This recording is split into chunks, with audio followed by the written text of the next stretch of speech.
주님께서 여러분과 함께 또한 사제의 영과 함께 요한이 전한 거룩한 복음입니다. 주님 영광 받으소서. 그때 예수님께서 제자들에게 말씀하셨다. 내가 진실로 진실로 너희에게 말한다. 너희는 울며 애통해 하겠지만 세상은 기뻐할 것이다. 너희가 근심하겠지만 그러나 너희의 근심은 기쁨으로 바뀔 것이다. 해산할 때 여자는 근심에 쌓인다. 진통의 시간이 왔기 때문이다. 그러나 아이를 낳으면 사람 하나가 이 세상에 태어났다는 기쁨으로 그 고통을 잊어버린다. 이처럼 너희도 지금은 근심에 쌓여 있다. 그러나 내가 너희를 다시 보게 되면 너희 마음이 기뻐할 것이고 그 기쁨을 아무도 너희에게서 빼앗지 못할 것이다. 그날에는 너희가 나에게 아무것도 묻지 않을 것이다. 주님의 말씀입니다. 그리스도님 찬미합니다.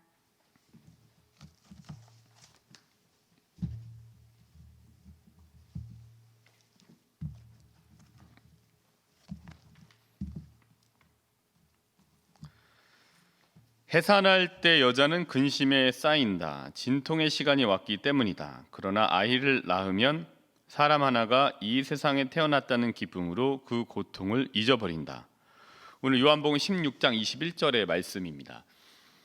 저는 이 해산과 진통이라는 이 복음 말씀만 읽으면은 떠오르는 일이 있습니다. 제가 4살인가 4.5살인가 했던 요 정도 됐을 때인 것 같아요. 5살인가 하여튼 요 4살 5살 요 시기에 있는 것 같은데 있었던 것 같은데 저희 이모도 이거를 보고 계세요. 근데 제가 그때 또 이 얘기를 하면은 또 그 얘기 하나 보다라고 생각을 하시겠죠.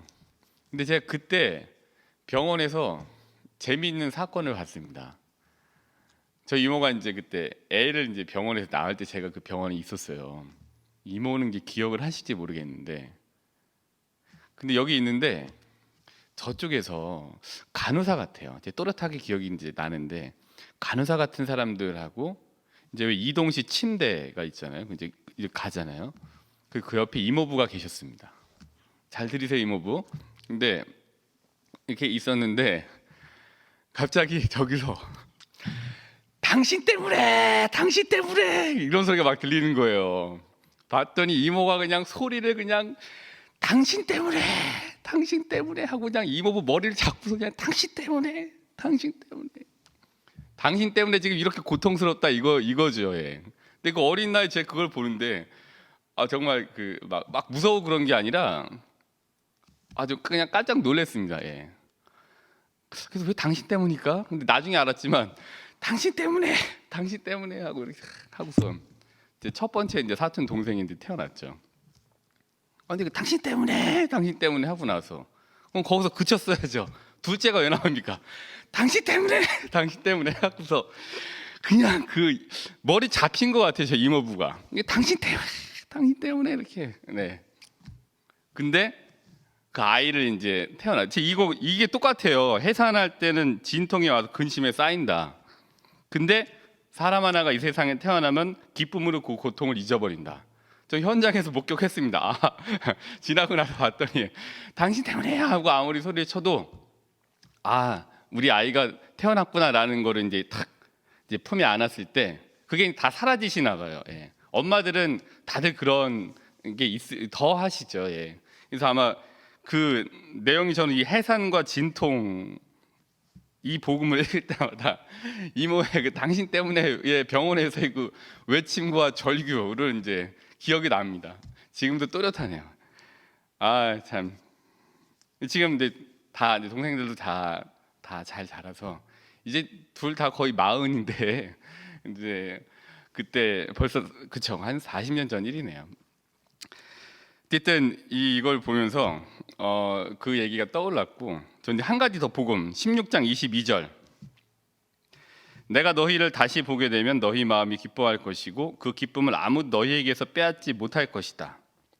저는 이 해산과 진통과 기쁨과 고통을 잊어버린다 이 말씀과 그다음에 그 기쁨을 너에게서 아무도 빼앗아가지 못할 것이다 라는 복음 말씀에서 맛과 멋 한번 묵상해 봤습니다. 맛과 멋.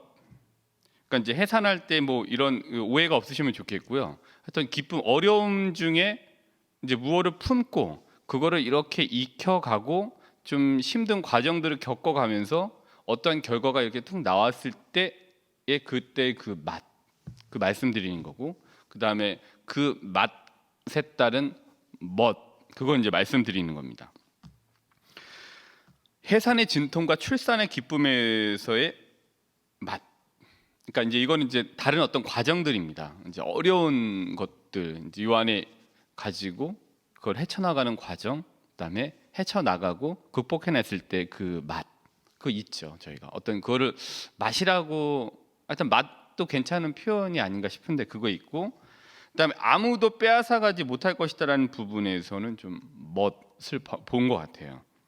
그러니까 철저히 나만 아는 그 맛들이 있잖아요. 근데 이 맛을 다른 사람들한테 알려주고자 하는 좋은 의도, 그리고 젠틀한 방법론적인 시도를 하는 분들에게는 멋이 있는 것 같아요. 그러니까 굉장히 좋은 의도예요. 좋은 의도이고 이거를 아주 젠틀한 방법으로, 온화한 방법으로 알려주고자 실천적인 시도를 하는 분들에게는 그분만이 이렇게 풍기는 풍미, 그 멋이 이제 있죠. 이만 나만 알아야지. 이 비법은 나만 알아야지. 라고 하다가 고려청자가 끊겼듯이 이 맛만 나만 알아야지가 아니라 이거를 어떻게든지 간에 좀 한번 전달해주고 같이 이렇게 좀 나누고 공유하고자 하는 그런 이제 젠틀한 시도와 그런 방법론적인 어떤 구현의 방법들은 그 사람을 굉장히 멋스럽게 만드는 것 같습니다. 그러니까 맛을 아는 분들에게는 고유한 멋이 있는 것 같아요. 근데 맛하고 멋은 사실 모음 하나 차이인데 크게 다른 데서 나온 것 같지가 않아요. 비슷한 말이라고 봐요. 비슷한 맥락인 것 같아요. 멋이 있다는 거는 사실 매력이 있다는 거잖아요. 그러니까 맛을 알고 있다는 것처럼 보여져요. 그러니까 맛을 잘 구현해내는 사람이 전달해 내려고 하는 사람이 멋이 있는 것 같아요. 사람은 좀 멋이 있어야 되는 것 같아요. 왜 아무리 예뻐도 멋이 없는 사람이 있어요. 또 아무리 잘생기고 막 이래도 멋이 없는 사람이 있어요. 근데 누가 봐도 별로다. 근데 굉장히 매력적인 사람이 있습니다. 그리고 누가 봤는데 뭐 처음엔 그렇지만 지날수록 매력이 막 있는 사람이 있어요. 그러니까 사람은 이렇게 좀 멋이 있어야 돼요. 그러니까 매력이 있어야 됩니다. 근데 그거는 외향적인 것도 뭐 있겠지만 그거를 떠나서 안에 있는 좋은 것들이 이렇게 드러나게 하려고 하는 좋은 선한 의도와 함께 실현되고 이걸 어떻게 구현해 내려고 하는 방법론적인 것들을 이렇게 하는 분들이 그분들 중에 그분들에게 좀 매력이 이렇게 있는 것 같아요. 이런 점에서 보면 예수님의 말씀에는 말씀의 맛이 있어요. 그리고 로고스이신 예수님께는 멋이 있습니다.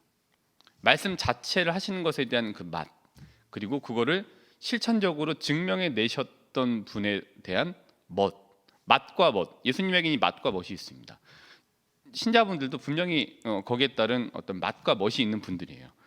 이런 맥락에서 보면 산상설교 마테오복음 5장부터 7장까지 한번 보겠습니다. 산상설교 마테오복음 5장부터 7장까지가 산상설교로 되어져 있습니다. 마테오복음 5장부터 7장이고요. 마테오복음 5장 1절부터 2절만 보겠습니다. 마테오복음 5장 1절부터 2절. 예수님께서는 그 군중을 보시고 산으로 오르셨다. 그분께서 자리에 앉으시자 제자들이 그분께 다가왔다. 예수님께서 입을 여시어 그들을 이렇게 가르치셨다. 되어져 있습니다. 군중을 보시고 산에 오르셨고 그 자리에 앉으시자 제자들이 그분께 다가왔다. 군중이 보셨다라는 건 군중이 거기에 이제 몰려 있었다라는 거고 또 오고 있는 군중들도 분명히 있었을 겁니다. 상황적으로 연상해보고 상상해 보면은. 근데 이제 그러고 나서 제자들도 또 예수님께 다가왔어요. 그럼 군중들이 왜 모여 있고 군중들이 왜 다가왔고 군중들이 예수님의 말씀을 듣기 위해서 이렇게 찾아오고 제자들은 또 왜 더 가까이 가서 앉았을까? 여러 가지 이유들이 분명히 있었을 거예요. 그러나 그 중에 한 가지는 예수님의 맛을 알기 때문이라고 봐요. 그러니까 예수님께서 하시는 말씀의 맛을 알기 때문입니다. 다른 거 한번 쭉 봐볼까요? 그러고 나서 예수님께서 말씀을 하세요. 맛있는 말씀들을 하세요. 이들이 듣기에 참 행복에 대해서 말씀하시고, 또 뒷장에 가시면 세상의 소금과 빛, 예수님과 율법, 화해하여라, 극기하여라, 아내를 버려서는 안 된다, 정직하여라, 폭력을 포기하여라, 원수를 사랑하여라, 올바른 자선, 올바른 기도, 주님의 기도, 올바른 단식, 보물을 하늘에 쌓아라, 눈은 몸의 등불이다, 하느님이냐 재물이냐, 세상 걱정과 하느님의 나라, 남을 심판하지 마라 등등의 황금률, 청하여라, 찾아라, 문을 두드려라, 거룩한 것을 욕되게 하지 마라, 좁은 문으로 들어가라, 열매를 보면 나무를 안다, 주님의 뜻을 실천하여라, 내 말을 실행하여라 등등의 이제 이것들을 산상설교에서 쭉 풀어서 말씀하셨다고 이제 마태오 복음이 이제 이렇게 쭉 우리들에게 묘사해주고 있습니다. 이렇게 되고 나서 8장 1절부터 2절을 한번 볼까요? 8장 1절부터 2절. 그러니까 마태오복음 5장 1절부터 2절처럼 8장 1절부터 2절까지도 동일해요. 예수님께서 산에서 내려오시자 많은 군중이 그분을 따랐다. 그러니까 몰려있던 군중들에게 산에서 이제 이렇게 말씀을 하신 거죠. 높은 곳에서. 근데 그 말씀이 끝나자 또 내려와도 사람들이 그분을 따랐다. 그러니까 몰려 있었을 때 또 이제 예수님 말씀의 맛을 느끼기 위해서 왔던 청중들, 그리고 그 말씀을 듣고 끝나고 나서 내려왔을 때 더 깊은 예수님의 말씀의 맛을 느꼈던 군중들과 그 청중들이 예수님을 따랐죠. 그러니까 예수님을 따랐던 이유는 여러 가지가 있을 수 있어요. 근데 그 중에 한 가지는 예수님 말씀이 주는 그 맛이 있기 때문이에요. 그 말씀을 들을 때마다 맛을 느끼고, 아, 이런 게 이거였구나, 아, 그래, 세상은 이렇게 살아야지, 또 하느님이냐 재물이냐, 아, 하느님 먼저 하고 재물 오겠지, 그래, 청하고 찾고 두드려라, 그래, 그래야 되겠구나, 잊고 있었구나 라는 등등의 말씀들을 하셨을 때 느껴지는, 그걸 통해서 얻게 되는 맛이 있기 때문에 군중들이 그분 말씀 들려 몰렸고, 또 더불어서 끝나고 나서도 군중들이 그분을 따르게 됐던 거예요. 그건 예수님 말씀에 맛이 있기 때문이에요. 신자는 예수님 말씀에 맛들이는 사람들입니다. 예수님의 말씀에 맛들이지 않는다면 예수님 따르기 어렵습니다. 신자는, 그리스도인은 성경 말씀에 맛들이는 자예요. 그리스도인은 불경에 맛들이는 자가 아닙니다. 성경에 맛들이는 자입니다.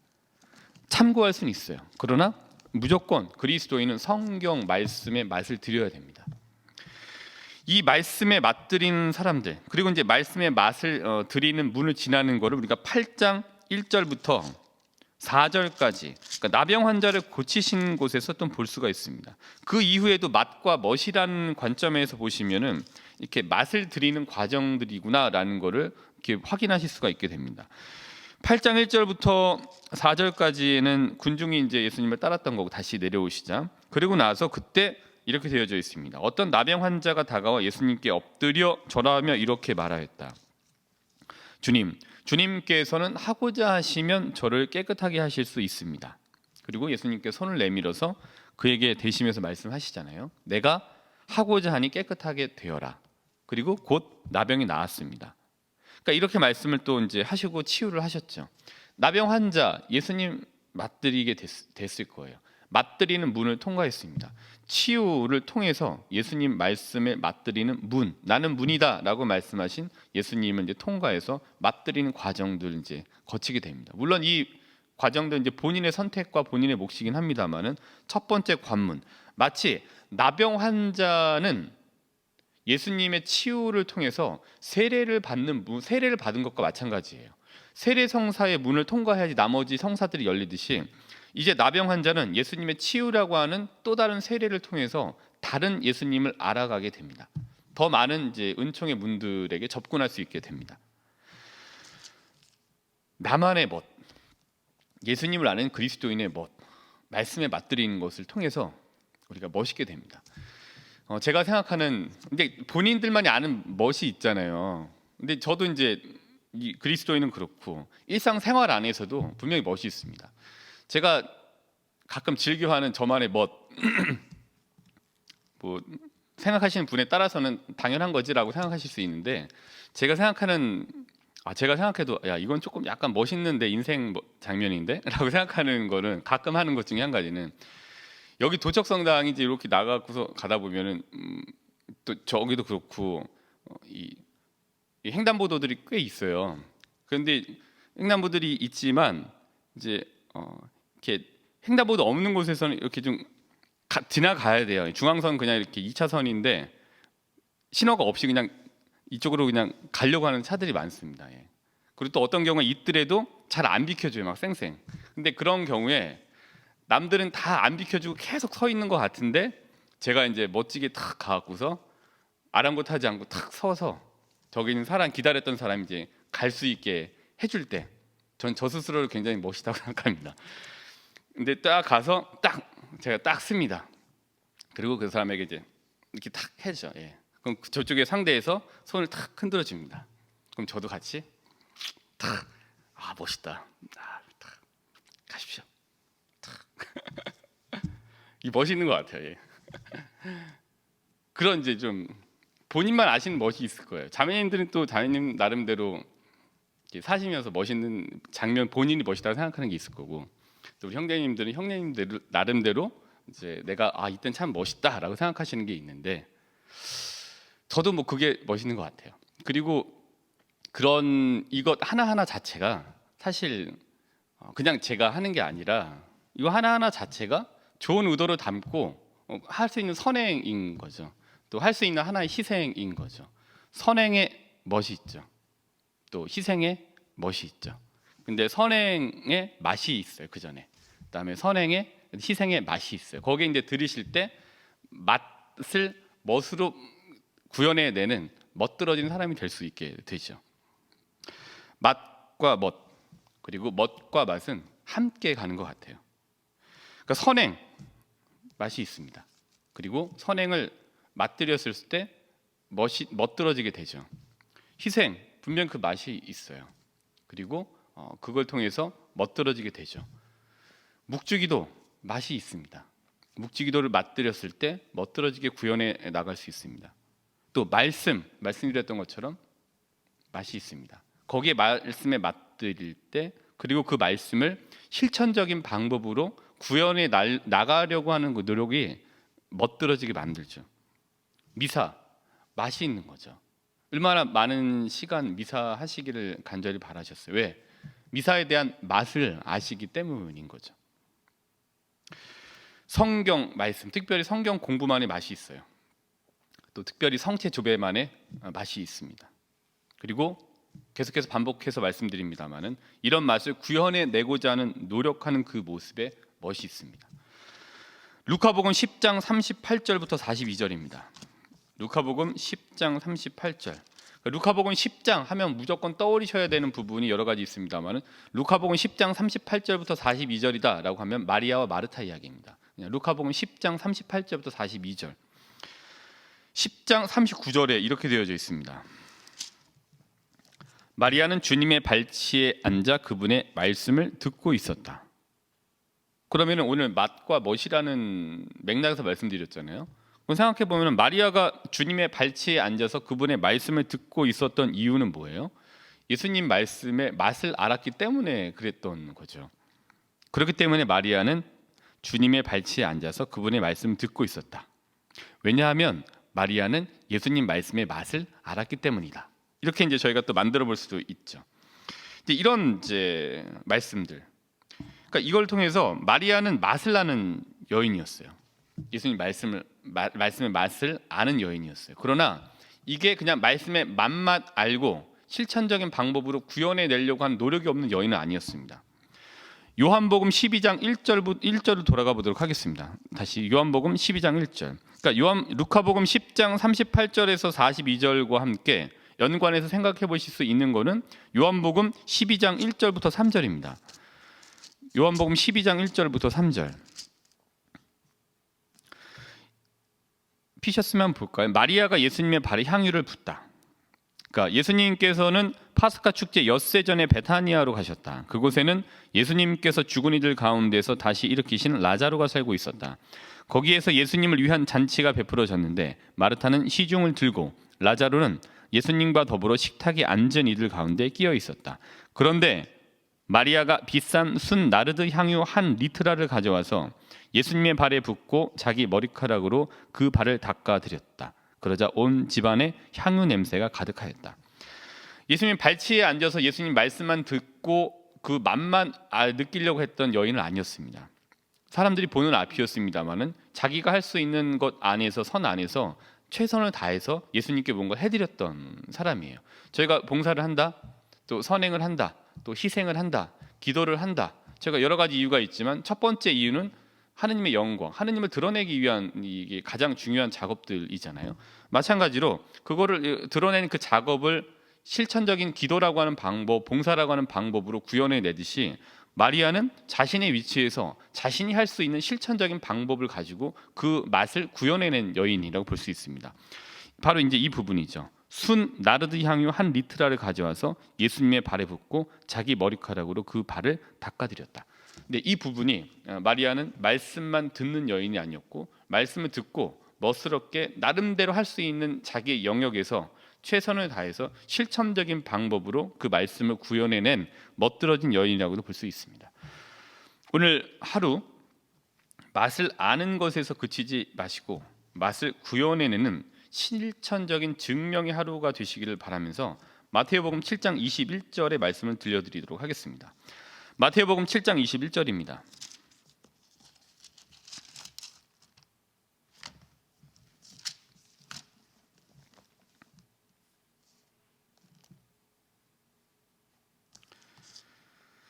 나에게 주님, 주님 한다고 모두 하늘나라에 들어가는 것이 아니다. 하늘에 계신 내 아버지의 뜻을 실행하는 이라야 들어간다. 오늘 하루 멋있는 하루 되시기를 바라겠습니다.